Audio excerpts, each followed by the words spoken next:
नमस्ते दोस्तों, स्काईमेट वेदर में आप सभी का स्वागत है। मेरा नाम महेश पलावत है। ये 12 जून का शाम का वीडियो है। इसमें हम बात करेंगे कि आगे मानसून किस तरह से रहने वाला है। तो पहले देखते हैं कि मानसून पहुंचा कहाँ तक है।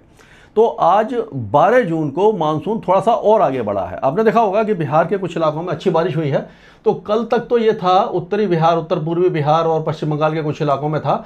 आज बंगाल के ज़्यादातर इलाकों के साथ साथ उड़ीसा के कुछ इलाकों को कवर कर लिया इसने। झारखंड और बिहार के कई इलाकों को ये कवर कर चुका है। तो ये मतलब कि आप कह सकते हो कि थोड़ा सा आगे भी है कुछ इलाकों में, जैसे कि बिहार के कुछ इलाकों में, और यहाँ पर देखा जाए तो काफ़ी पीछे चल रहा है। ये थोड़ा सा और आगे आना चाहिए था, इसको मुंबई के आसपास पहुँच जाना चाहिए था। लेकिन ऐसा लग रहा है, पहले ऐसा कुछ प्रतीत हो रहा था कि मुंबई में मानसून जल्दी पहुँचेगा, लेकिन इस बार लग रहा है कि जैसे वन ऑफ द मतलब कि जो सबसे ज़्यादा देरी वाला जो ऑनसेट है वो हो सकता है। और अभी 4-5 दिन तक कोई खास उम्मीद हमें दिखाई नहीं दे रही। हालांकि मुंबई में हल्की बारिश शुरू हो सकती है, लेकिन मानसून के ऑनसेट की अभी मुंबई यानी कि पश्चिमी तट पर मानसून बहुत आगे नहीं बढ़ने वाला है, ऐसा प्रतीत हो रहा है। अगर सैटेलाइट पिक्चर देखें इस समय का, तो ये शाम के आज दोपहर के 3 बजे के आसपास का पिक्चर है। तो देखिए, पाकिस्तान में बादल बने हुए हैं, पहाड़ों पर है। उत्तर प्रदेश में सुबह के समय हमने देखा था कि दिल्ली, हरियाणा और उत्तर प्रदेश के कई इलाकों में बारिश हुई थी।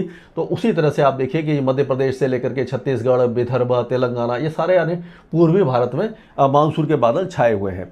अगर आज का हम मॉडल देखें तो उसमें आप देखिए कि जो साइक्लोनिक सर्कुलेशन है वो नीचे आ गया, यहाँ पर आ गया है। ये अगर इसको देखते हैं हम तो ये आ गया है पाकिस्तान के मतलब पूरे सिंध प्रांत के आसपास आ गया यहाँ पर।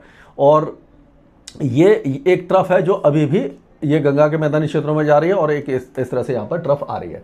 तो अभी पहाड़ों पर बारिश की गतिविधियाँ आज अच्छी होने वाली हैं, और ये कल सुबह तक रहेगी। पाकिस्तान के पंजाब प्रांत में बहुत अच्छी बारिश है। सिंध प्रांत और बलूचिस्तान सूखा रहेगा। आज भी हमें उम्मीद है कि देर दोपहर शाम को पंजाब, हरियाणा, राजस्थान और दिल्ली के साथ साथ उत्तर प्रदेश के कुछ इलाकों में बारिश हो सकती है।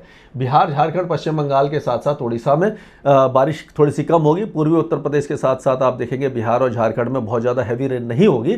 उप हिमालय पश्चिम बंगाल में, सिक्किम में, और आप देखिए असम वगैरह में, ये नॉर्थ ईस्ट इंडिया में बहुत तेज बारिश है। अंडमान और निकोबार द्वीप समूह लगातार भारी बारिश देख रहे हैं। यहाँ पर अभी बारिश थमेगी नहीं, बहुत अच्छी बारिश होगी, मूसलाधार बारिश की संभावना दिखाई दे रही है। अब तेलंगाना में बारिश की गतिविधियां बढ़ने वाली है। कर्नाटक और केरल में भी मूसलाधार बारिश की संभावना है। लक्षद्वीप में भी भारी बारिश हो सकती है। यहाँ तक कि आप देखेंगे कि ये आंध्र प्रदेश के साथ साथ तेलंगाना, विदर्भ, मराठवाड़ा और दक्षिणी मध्य महाराष्ट्र में लाइट टू मॉडरेट रेन होगी।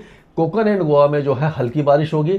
दक्षिणी जो गुजरात है वहाँ पर भी हल्की बारिश हो सकती है। ये इस तरह का वेदर आज 12 तारीख का दिखाई दे रहा है।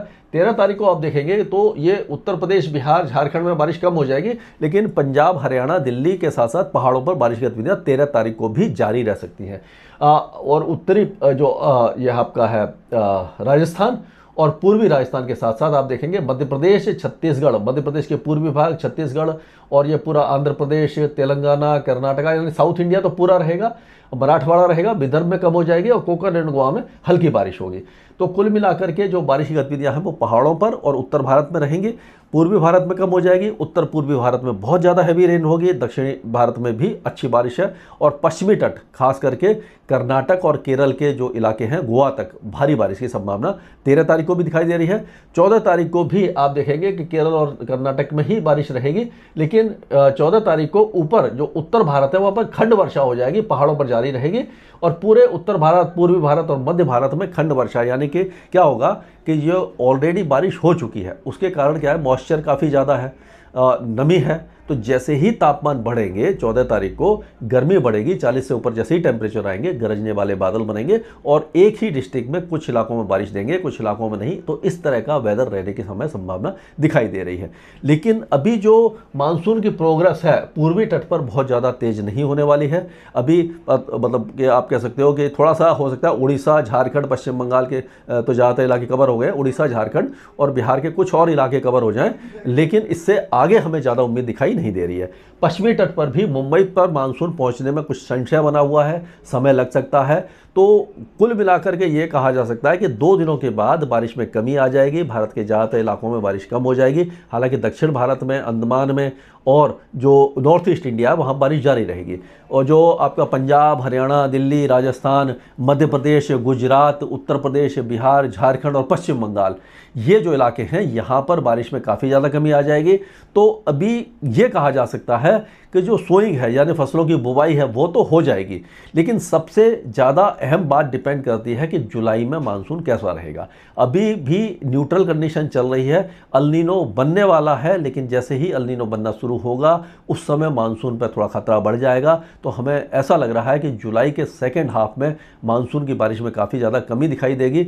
इसीलिए आपसे ये मेरी वो है रिक्वेस्ट है कि ऐसी फसलों का चुनाव कीजिए जिसमें कम से कम पानी की ज़रूरत हो, क्योंकि जहाँ पर इरिगेशन फैसिलिटी है, जहाँ पर आपका पानी की सुविधा है, वहाँ पर तो आप हर तरह की फसल उगा सकते हैं। लेकिन जैसे कि राजस्थान हो गया, गुजरात है, मध्य प्रदेश है, छत्तीसगढ़, इन सारे इलाकों में पानी की दिक्कत है, विदर्भ, मराठवाड़ा, इन सारे इलाकों में, तो यहाँ पर बारिश की हमें संभावना कुछ कम दिखाई दे रही है। इसीलिए आप ऐसी फसलों की तरफ जाएँ जिसमें पानी की थोड़ी सी कम ज़रूरत पड़े। स्काई मैट वेदर में अभी के लिए इतना ही।